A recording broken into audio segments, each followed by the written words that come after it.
नमस्कार, मैं रचना शर्मा। चढ़ती कला टाइम टीवी देख रहे सभी दर्शकों का स्वागत करती हूं। आप देख रहे हैं टॉप 10 न्यूज। यूपी के वाराणसी में एक ही परिवार के 4 लोगों की मौत हो गई। दरअसल पति ने ही पत्नी, 2 बेटे और एक बेटी की गोली मारकर हत्या कर दी। आरोपी राजेंद्र गुप्ता मौके से फरार है। हत्या की जानकारी किराएदारों की हुई तो पुलिस को सूचना दी गई और पुलिस पूरा मामला भेलपुरी थाना के बदेनी क्षेत्र का बता रही है। यहाँ पर अपनी पत्नी और बच्चों को मारने वाला आरोपी पहले भी गार्ड और अपने पिता की गोली मारकर हत्या कर चुका है। बताया जा रहा है कि हत्यारा राजेंद्र रोज अपनी पत्नी से झगड़ा करता था ताकि वह दूसरी शादी कर ले और फिलहाल पुलिस मामले की जांच कर रही है और आरोपी की तलाश में जुट गई। यूपी में संचालित 16,000 से अधिक मदरसों में पढ़ने वाले 17 लाख छात्रों के भविष्य का फैसला सुप्रीम कोर्ट ने तय कर दिया है। सुप्रीम कोर्ट उत्तर प्रदेश मदरसा बोर्ड एक्ट 2004 संवैधानिक करार दिया है। बता दें कि मार्च 2022 को हाईकोर्ट की लखनऊ बेंच ने मदरसा बोर्ड एक्ट को असंवैधानिक करार दे दिया था और इसके बाद ही आदेश दे दिया था कि मदरसे में पढ़ने वाले सभी बच्चों को साधारण स्कूलों में नामांकन दाखिल कराया जाए। लेकिन इस आदेश के खिलाफ मदरसा संचालकों की तरफ से सुप्रीम कोर्ट में याचिका दाखिल की गई। 5 अप्रैल को सुप्रीम कोर्ट ने हाईकोर्ट के फैसले पर रोक लगा दी थी। श्रोमणी अकाली दल के सरपरस्त और पंजाब के पूर्व उप मुख्यमंत्री सुखबीर सिंह बादल के राजनीतिक भविष्य का फैसला होगा। श्री अकाल तख्त साहिब के सिख समुदाय और बुद्धिजीवियों की कल 6 नवंबर को बैठक आमंत्रित की गई है। श्री अकाल तख्त सचिवालय में होने वाली इस बैठक में सुखबीर बादल के तनख्वाहिया मामले और धार्मिक सजा को लेकर विचार विमर्श किया जाएगा। जथेदार ज्ञानी रघुबीर सिंह द्वारा बुलाई गई इस बैठक में 18 सिख विद्वान और बुद्धिजीवी हिस्सा लेंगे। सुखबीर को सजा सुनाने से पहले जथेदारों की भी एक बैठक बुलाई जाएगी और सजा सुनाने के समय सुखबीर बादल भी श्री अकाल तख्त साहिब पर हाजिर रहेंगे और इस दौरान सिख विद्वान और बुद्धिजीवियों का जो फैसला होगा उसे पूरा सिख समुदाय हाथ जोड़कर स्वीकार करेगा।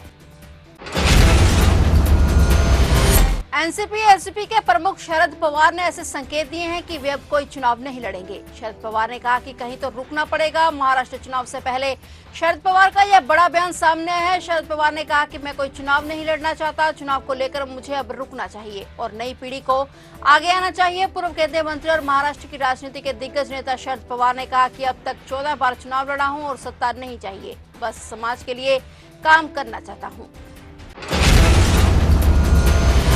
कर्नाटक के मुख्यमंत्री सिद्धारमैया ने मुडा घोटाले के मामले में लोकायुक्त के सामने पेश होने की पुष्टि कर दी है। लोकायुक्त ने घोटाले के संबंध में पूछताछ के लिए सीएम सिद्धारमैया को सम्मन जारी किया था और इस पर सीएम सिद्धारमैया ने कहा कि वे कल सुबह 10 बजे लोकायुक्त के सामने पेश होंगे। इससे पहले सीएम की पत्नी से भी इस मामले में 25 अक्टूबर को पूछताछ हो चुकी है। मुडा घोटाले में कर्नाटक उच्च न्यायालय ने भी सीएम को नोटिस जारी किया है। याचिका में घोटाले की जांच सीबीआई को सौंपने का निर्देश देने की मांग की गई है। अदालत इस मामले पर अगली सुनवाई 26 नवंबर को करेगी। कनाडा में हिंदू मंदिर और हिंदू समुदाय के लोगों पर हमले की पूरी दुनिया में आलोचना हो रही है। विदेश मंत्री एस जयशंकर ने भी इस हमले को लेकर अपनी प्रतिक्रिया दी है और घटना को बेहद चिंताजनक बताया। कनाडा में हिंदू समुदाय के लोगों पर हमले की यह घटना ऐसे समय में हुई है जब भारत और कनाडा के संबंध पहले ही तनावपूर्ण है और इस घटना ने संबंधों में और खटास ला दी है। विदेश मंत्री एस जयशंकर ने अपने बयान में कहा कि प्रदर्शनकारियों द्वारा टोरंटो के पास कनाडा के ब्रैम्पटन में हिंदू सभा मंदिर में की गई हिंसा बेहद चिंताजनक है। हिंसा के ऐसे कृत्य कभी भी भारत के संकल्प को कमजोर नहीं कर सकते। कनाडा में हाल के दिनों में हो रही हिंसा की घटनाओं पर पंजाब के मुख्यमंत्री भगवंत सिंह मान ने भी बयान दिया है और उन्होंने भारतीयों की सुरक्षा को लेकर सरकार से ठोस कदम उठाने की अपील की है। मुख्यमंत्री भगवंत मान ने कनाडा में हाल ही में हुई हिंसक घटनाओं पर गहरी चिंता जताते हुए उसे बेहद निंदनीय बताया और कहा कि कनाडा को पंजाबी समुदाय ने अपने दूसरे घर की तरह अपनाया है। और मुख्यमंत्री ने कहा कि सरे और टोरंटो जैसे शहरों में बड़ी संख्या में पंजाबी रहते हैं जो सरबत दा भला के सिद्धांत में विश्वास रखते हैं और मेहनत के बलबूते पर वहां अपनी पहचान बनाई है। भगवंत मान ने भारत सरकार से अपील की है कि वे कनाडा सरकार से संवाद करें ताकि भविष्य में ऐसी घटनाओं को रोका जा सके।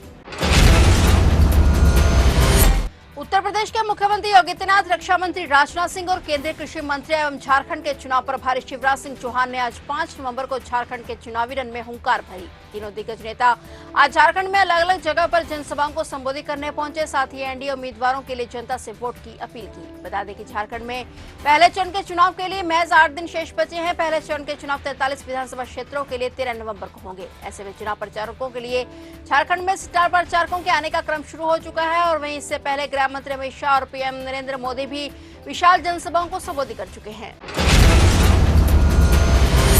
कांग्रेस सांसद राहुल गांधी आज रायबरेली पहुंचे, जहां उन्होंने शहीद चौक का उद्घाटन किया। लोकसभा चुनाव के बाद राहुल गांधी का अपना संसदीय क्षेत्र रायबरेली में तीसरा और यूपी का 5वां दौरा रहा। लोकसभा में विपक्ष के नेता राहुल गांधी ने इसके अलावा जिला अनुश्रवण और निगरानी समिति की बैठक भी बुलाई। इसके अलावा और भी कई अन्य कार्यक्रमों में भी शामिल हुए।